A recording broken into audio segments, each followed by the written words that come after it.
Greetings, Eric Bakker back again. This is the last video I'm doing in the irritable bowel syndrome series. I just completed a video on best foods to eat. There's a whole lot of videos in this series, so if you haven't seen them, I'd like you to go back and look at all of them, because I think if you've got IBS, you're going to get a lot of good knowledge out of this. What is IBS? Causes of IBS, signs and symptoms, tests and diagnosis, best diet, best treatment, best supplements. So check out these videos. I make these videos and take my time out on a Sunday just so you can get this kind of knowledge, stuff that I teach my patients. I appreciate there are a lot of people who can't afford to see me. I'm quite prepared to give a lot of free information away for people. It's awesome to see people recover. It's fantastic, and that's the best part of my job, is to get someone back saying, my life's changed. I really like that. So what food should you avoid with IBS? Well, if you've got IBS right now, what I want you to do is get a piece of paper, okay? Just a piece of paper, and I want you to write down all the food you're eating on a piece of paper. It's not hard to do. Might take you 10-20 minutes. So instead of watching your favorite soap opera or football match or whatever you do, think about procrastinating not any longer with your IBS, but actually doing something about it. Get a piece of paper. Write down all the foods that you eat, all the beverages that you have. And what I want you to do, I want you to get one of these. What's that? It's not a piece of candy. That is a highlighting pen.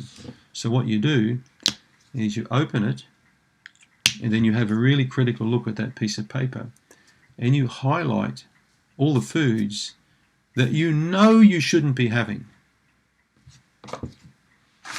I'm going to do it right now.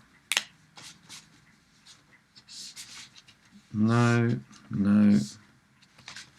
Okay, well, I've just highlighted my foods. Look at that. Chocolate, ice cream, candy, Coca-Cola, rum and Coke. I know I shouldn't be having those.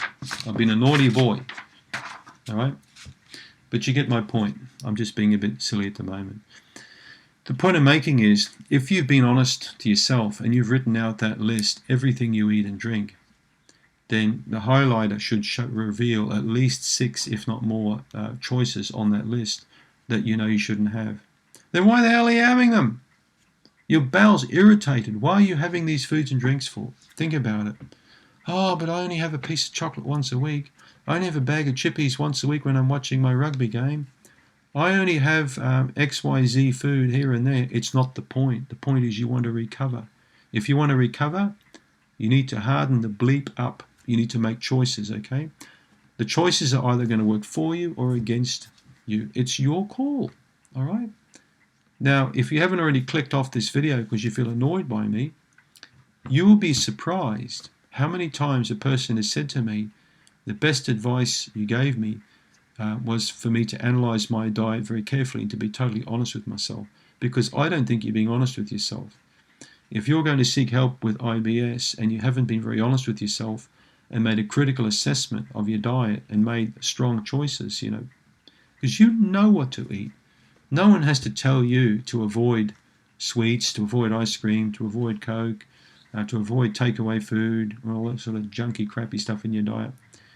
The best foods to eat in my previous video are more about a full recovery from Candida, from IBS. But this one really is the foods that you should avoid. They're going to aggravate you. So that's point number A. Avoid the stuff that you know is not going to do you good. All right? You don't need your husband or your wife or your son or daughter or Jesus or whoever to tell you that. You should know that in your own mind, what to avoid. So now that we've cleared that up, let's have a look at foods that you should avoid, okay?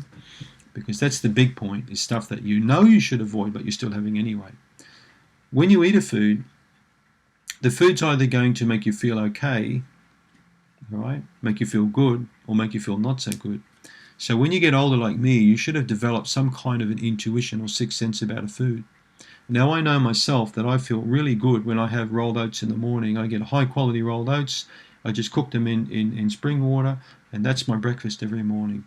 For lunch every day, I have a similar kind of lunch where Tracy and I will have a stir-fried dish, either with tofu or it'll be egg or it'll be chicken, some kind of protein, and a whole lot of garden-grown vegetables and sprouts go through that. So that's our lunch every day. And then for dinner at night, we usually have some kind of protein. We'll have quinoa, we'll have some kind of steamed vegetable or a baked vegetable dish. Could be eggs again, it'll be a protein dish. And I've learned an important thing I want to really talk with you now, and that's inappropriate snacking with irritable bowel syndrome. Please watch my video on stop the late night snacking, or stop snacking, okay?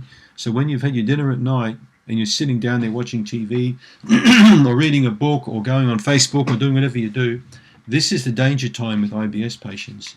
Be careful not to inappropriately snack. Stick with your 3 meals per day. If you're going to snack, try not to do it after dinner at night, because this can upset your tummy when you're sleeping. You're better off having a snack in the afternoon, say around 2 or 3 o'clock. A good thing to do after your dinner is to go for a walk. Come home, have a glass of water, have a shower, and then relax, and then go to bed.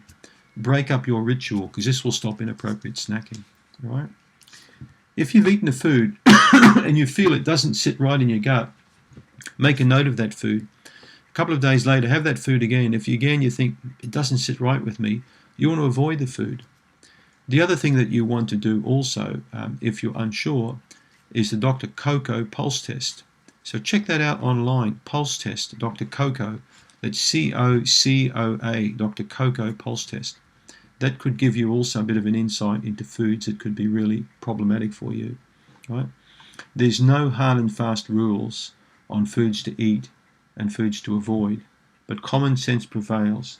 Avoid what aggravates you and eat what makes you feel good.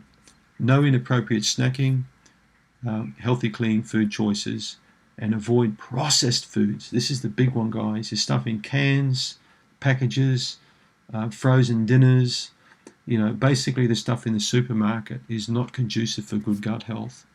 Unless it's fresh, I would recommend you don't eat it. I prefer to cook all my meals from scratch. I grow most of my own vegetables now. I prefer not to buy any processed food at all. The only thing I would get in a can would be sardines, or maybe some chickpeas if I'm lazy, or maybe some canned tomatoes, but I don't really eat anything in tins. Everything's really freshly made. And I think it's paid off with a great gut health. So that's what I want to say to you. What to avoid? The stuff you know what you shouldn't be having, and B, processed foods, takeaway foods, snacky kind of biscuits and stuff like that. To avoid all that. Eat fresh stuff. It's going to make a big difference with IBS. So I hope you've enjoyed my series on irritable bowel syndrome. Most of it's common sense. There's no space age information here.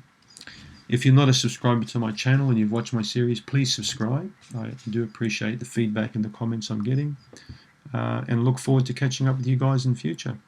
Click on the link down below if you haven't already got my free Candida report. Thanks for tuning in.